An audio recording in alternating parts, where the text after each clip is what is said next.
Assalamualaikum warahmatullahi wabarakatuh. Nama saya Andini Wulan Safianti, NIM 20201112005. Untuk soal yang pertama, diketahui sebuah segitiga ABC sembarang. Lukislah garis yang melalui titik sudut A dan tegak lurus dengan sisi BC. Untuk langkah yang pertama, kita buat busur dengan jari-jari panjang AB.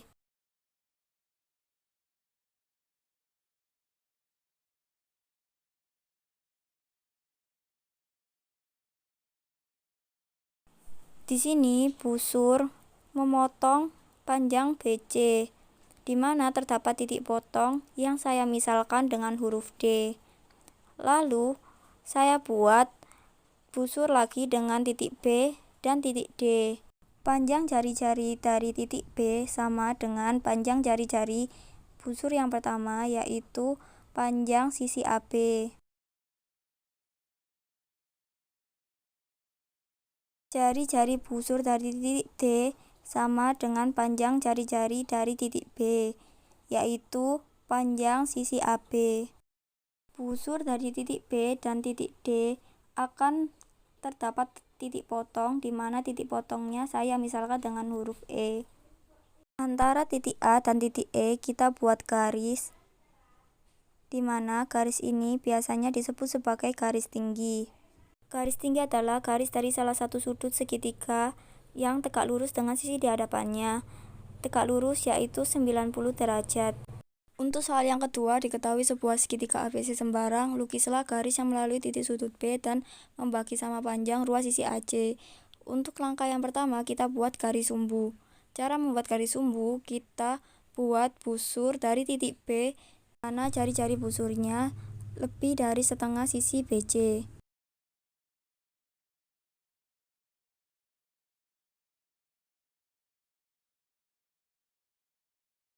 Selanjutnya saya buat lagi busur dari titik C, di mana panjang jari-jarinya lebih dari setengah BC. Busur dari titik B dan titik C akan terdapat titik potong, di mana titik potong ini saya misalkan dengan huruf D dan huruf E. Lalu kita hubungkan titik D dan titik E, lalu terbentuk garis sumbu, di mana garis sumbu adalah garis yang membagi sisi segitiga menjadi dua bagian sama panjang dan tegak lurus. Antara garis BE dan garis BC terdapat titik potong yang saya misalkan dengan huruf F. Lalu antara titik F dan titik A kita tarik garis, di mana garis ini adalah garis berat. Garis berat adalah garis yang ditarik dari titik sudut segitiga dan membagi sisi di hadapannya menjadi dua bagian sama panjang.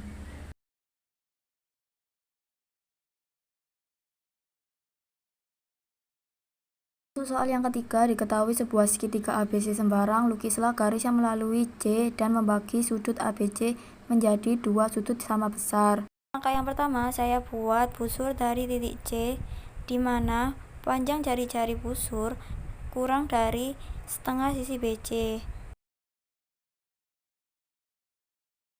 Busur ini akan memotong garis AC dan garis BC, di mana perpotongan antara garis AC dan busur terdapat titik potong yang saya misalkan dengan huruf D. Dan untuk perpotongan busur dan garis BC, titik potongnya saya misalkan dengan huruf E.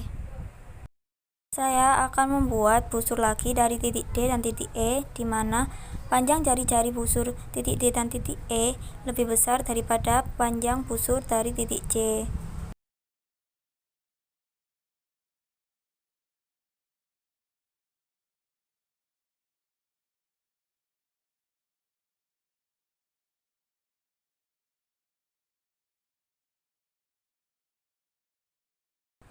Busur dari titik D dan titik E terdapat titik potong di antara kedua busurnya, di mana titik potong ini saya misalkan dengan huruf F.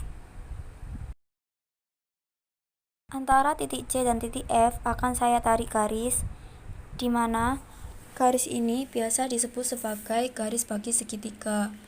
Garis bagi segitiga adalah garis yang ditarik dari titik sudut segitiga dan membagi sudut tersebut menjadi dua bagian yang sama besar.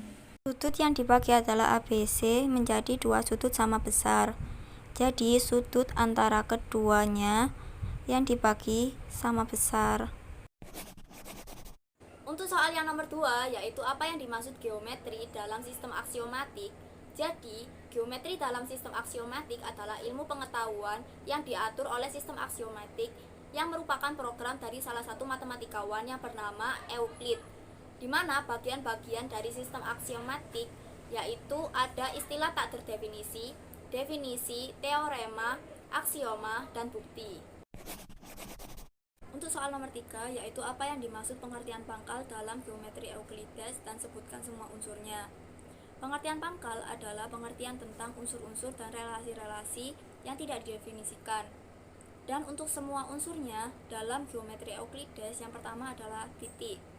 Titik tidak didefinisikan, tetapi titik dapat dibedakan satu sama lain. Titik dinotasikan dengan huruf besar, yaitu seperti A, B, C, dan lain-lain. Lalu yang kedua ada garis. Garis tidak didefinisikan, tetapi garis memiliki macam-macam garis, seperti garis patah, garis lurus, garis lengkung, sinar garis, dan ruas garis. Untuk yang ketiga adalah bidang. Bidang tidak didefinisikan, tetapi bidang dapat dibedakan, yaitu bidang lengkung dan bidang datar. Bidang dinotasikan dengan huruf kecil, yaitu seperti U, V, W, dan lain-lain.